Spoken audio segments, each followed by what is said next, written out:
You feel like you're ready to take the plunge into instrumental lessons with your young child, but now you're not sure how to pick that Suzuki teacher. So today we're going to be talking about some of the ways that you can pick a Suzuki teacher that is right for you. This is Adventures in Suzuki Parenting.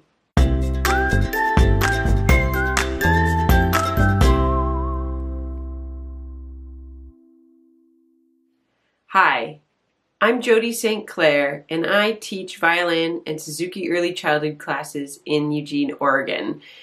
If you want to get tips and tricks for your practice every week, go ahead and hit that subscribe or like button. So today we're going to talk about how to pick the Suzuki teacher that is right for your family. If you're lucky enough to have a few teachers to pick from in your area, then you may not know where to start when who to call and which one you might want to take lessons from. A really good first place to start is to see if they have done Suzuki training. I think that this is a really top priority thing. Suzuki teacher could be calling themselves a Suzuki teacher and not actually have done training. There's not anything that goes around and tells people to stop calling themselves a Suzuki teacher if they haven't done that training.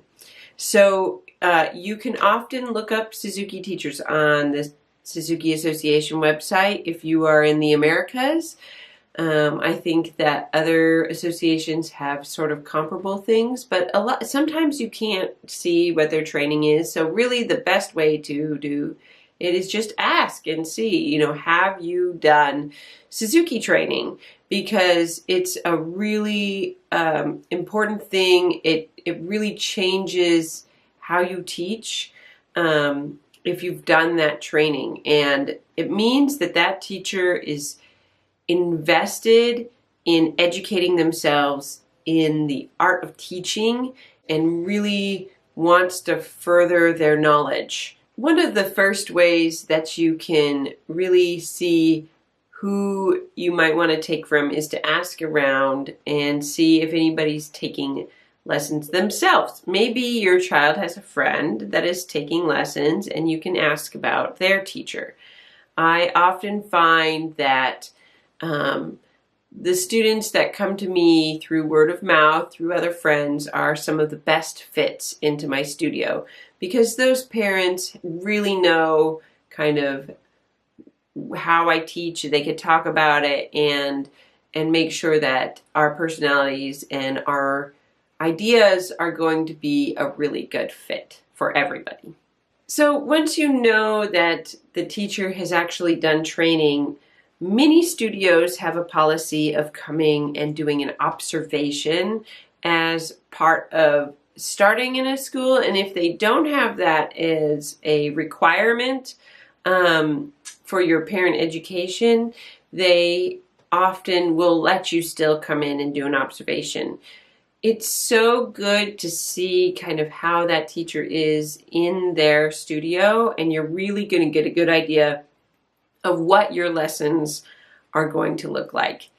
I try my hardest to pair up somebody who I think is close to the same age, fairly beginner level, to make sure that they're kind of getting an idea of what lessons are going to look like right away. And that just really gives us a chance to get to know each other a little bit. If we can't do coming in for an observation for an individual lesson for whatever reason, coming and observing a group class is another really good option. And you get to see kind of what the culture of that studio is like and if you think it's going to be a really good fit for your family. The last thing you could really do to kind of see if a studio is a good fit is if they have a recital coming up or something like that. You could come and observe and be a part of the audience in that recital. Most recitals are open to public, so you could just ask that teacher if they have a recital or performance coming up and see if you can come. I think that would be a great way to kind of get to know families, and you could talk to a few families while you're there just to kind of see if you think it'll be good fits again with your family. I hope this gives you a really good guide on how to find the right Suzuki teacher for you. Thank you so much for watching.